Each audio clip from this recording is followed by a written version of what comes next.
Welcome to 108 news Telugu బులెటిన్ల ముందుగా headlines. మణిపూర్లో మళ్లీ హింస, మంత్రులు ఎమ్మెల్యేల ఇళ్లకు దుండగుల నిప్పు. వాంటెడ్ క్రిమినల్ను పట్టిస్తే పావలా రివార్డ్, అవాక్కైన స్థానికులు. రోహిత్ కోహ్లీని మరిపిస్తున్న శాంసన్ తిలక్, ఇద్దరే. హోంబిలే ఫిల్మ్స్ నుంచి రానున్న మరో భారీ ప్రాజెక్ట్, మహా అవతార్గా శ్రీ లక్ష్మీ నరసింహస్వామి. మణిపూర్లో మళ్లీ హింస చెలరేగింది. ఇంఫాల్లో 3 మంత్రులు, 6 ఎమ్మెల్యేల ఇళ్లపై కొందరు దుండగులు దాడి చేసి నిప్పు పెట్టారు. దాడుల నేపథ్యంలో 5 జిల్లాల్లో ప్రభుత్వం కర్ఫ్యూని విధించింది. మణిపూర్లోని పలుచోట్ల ఇంటర్నెట్ సేవలను నిలిపివేసింది. జిరిబాయ్ జిల్లాలో అనుమానాస్పదంగా మృతి చెందిన 3 వ్యక్తులకు న్యాయం చేయాలని కోరుతూ ఆందోళనకారులు నిరసనలకు దిగారు. 24 గంటల్లో హంతకులను అరెస్ట్ చేయాలని డిమాండ్ చేశారు. ఈ క్రమంలో సీఎం బిరెన్ సింగ్ అల్లుడి ఇళ్లతో సహా ప్రజాప్రతినిధుల ఇళ్ల ముందు నిరసనకారులు ఆందోళన చేశారు. ఆ తర్వాత ఇళ్లకు నిప్పు పెట్టినట్లు పోలీసులు తెలిపారు. భద్రతా దళాలు ఆందోళనకారులపై టియర్ గ్యాస్ ప్రయోగించి చెదరగొట్టినట్టు వెల్లడించారు. సాధారణంగా పరారీలో ఉన్న నేరస్తులను పట్టుకునేందుకు రివార్డులు ప్రకటిస్తారు పోలీసులు. అందులో చిన్న చితక నేరగాళ్ల గురించి సమాచారం అందించిన వారికి వేలల్లో రివార్డులు ఇస్తారు.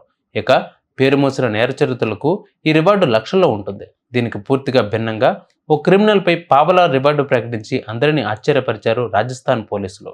అయితే ఆ నేరస్తుడు చిన్న చితక నేరాలు చేశాడా అంటే అదీ కాదు. అతడిపై హత్యాయత్నం, దాడి, SC/ST అట్రాసిటీ చట్టాల కింద నమోదయ్యాయి. మరి ఆ నేరస్తుడికి ఇంత తక్కువ రివార్డు ఎందుకు ప్రకటించాల్సి వచ్చింది అనే విషయంపై SP స్పష్టత ఇచ్చారు. నిబంధనల ప్రకారమే రివార్డు ప్రకటించామని చెప్పారు. ఇది నేరస్తుడిని అవమానించడానికి కాదు అని తెలిపారు. అతడు గత కొన్ని నెలలుగా పరారీలో ఉన్న కారణంగా రివార్డు ప్రకటించడం స్టాండర్డ్ ప్రక్రియ అని వెల్లడించారు.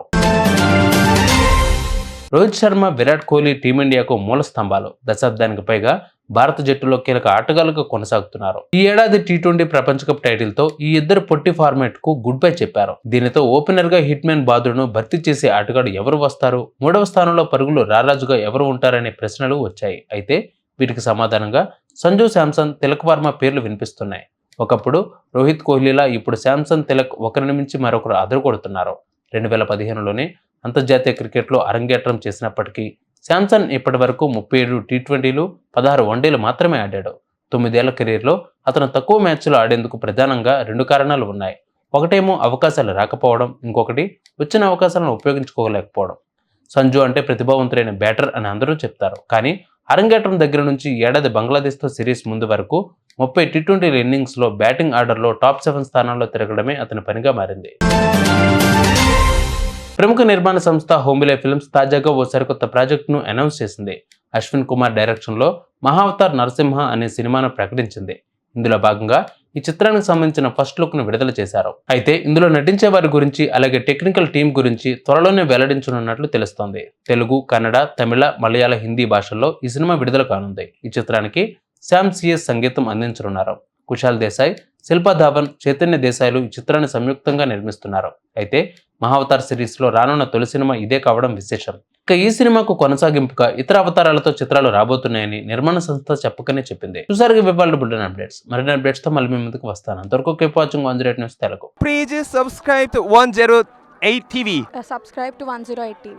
Please subscribe to 108 TV channel. Please subscribe to 108 channel. Please subscribe to 108 channel. 108 TV ki